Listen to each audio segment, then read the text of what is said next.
Okay, hello there, and we are back on another segment of our 125-gallon aquarium project, along with our 55-gallon sump project that we're working on. So just want to take a little couple things here. We went ahead and got our hole cut in for our bulkhead right here, and I've already resealed this panel here that I replaced, and with a piece of plexiglass. So we've already did that. Now, and like I said, this is not necessary if you have a new tank or something, but you can find old used tanks for a sump that people are getting rid of or whatever, and I got this one from a neighbor. He just gave it to me. So it takes a little more preparation and stuff to get it up and running, but you know, if you want to save a little money, then you can do what I'm doing, okay? And so before I do my leak test and everything, just to make sure, because once you go ahead and test it for water, you got to wait a whole other day, and then you got to dry it out and reseal it and everything. So just to start out, I'm going to go ahead and reseal this whole tank again with silicone. That's one side. It wasn't a full tank. It wasn't a full tube. I already used it on the front half there, so there we go. That's that part. I'm gonna go ahead and reseal the whole. Tank, and then we'll be back. Thanks. Bye. Here we're doing a little. I just want to show you how I'm doing this. I got a little swirling motion going on. I think it works pretty good because I've got quite a bit in there, quite a bit of silicone, and it just kind of smooths it out. Because you want to have it where it's nice and thin on the edges where it meets the glass. That'll make a lot better seal. So I just wanted to show everybody that. Just a little swirling motion, kind of like when you wax a car.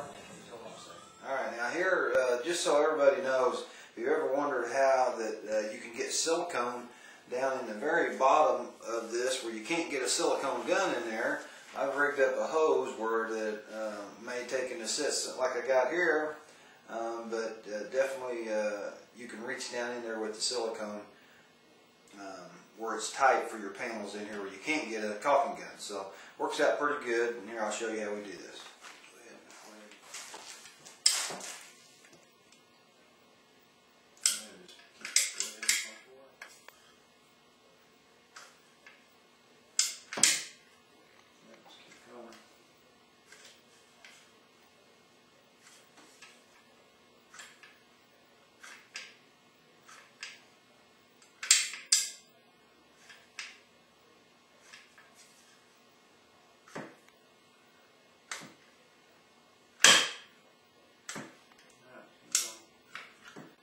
Okay, we're back, and we're on the final leg of completing our 55-gallon sump here. That's going to go underneath our main aquarium display tank.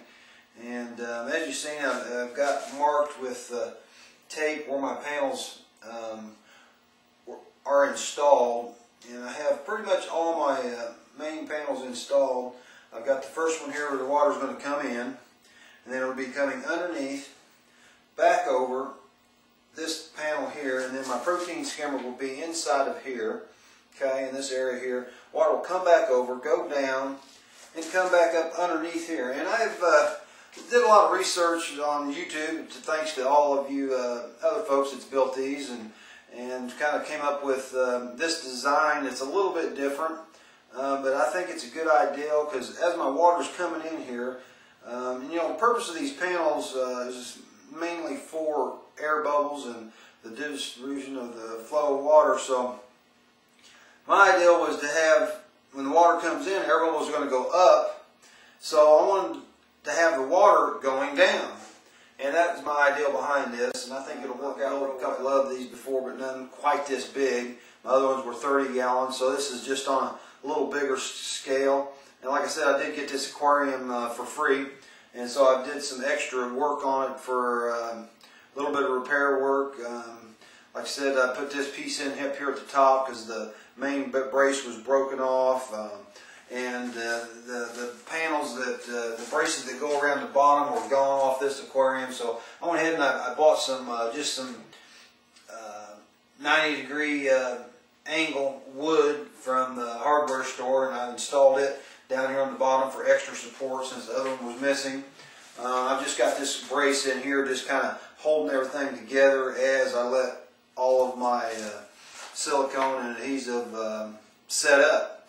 And just so you know, it's a good idea every time you apply silicone or adhesive for your panels or sealing the aquarium. If you see, I also have resealed the whole entire aquarium too, just to make sure we don't have any leaks. And I will do one final leak test when I get done with everything else. The design of this sump is, I'm going to have this panel here that's going to work as the, if you could see it there, I'm drilling holes. That's what I'm doing right now. I'm drilling holes in this part here, and it'll be going in like this, and then I'll have my bio balls in here, and also I'll have a filter for the returning water that comes in, okay? And my water level is going to be way up here. It's going to be approximately about, I'd say about 25 gallons in my, and there again, it's just a larger scale of the smaller ones that I've made, and I've seen some other people's made also.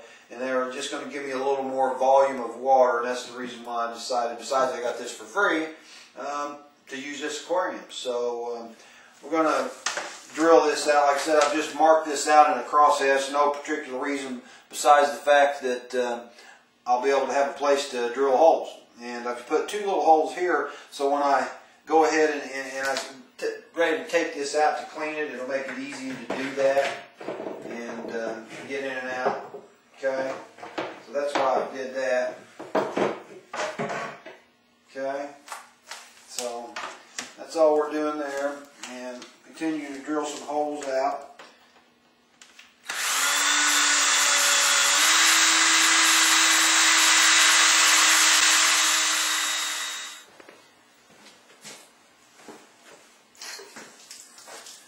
Okay, here we're back, and we've got our sump completed. Our protein skimmer here in the middle. We've got water in it already, and we water tested it. We're looking good. We're not leaking on any of the other chambers, so we're looking good. And we have our run our cord for our automatic water float filling system. That's looking pretty good. And so now we want to go ahead and we're going to test these other chambers and leak test the whole aquarium before we install it. So, okay, turn on the water. Turn on the water. This is our panel that I made to go over top of our protein skimmer. That way that we got a good seal for any condensation or anything like that that we will have. We won't lose any evaporation of water.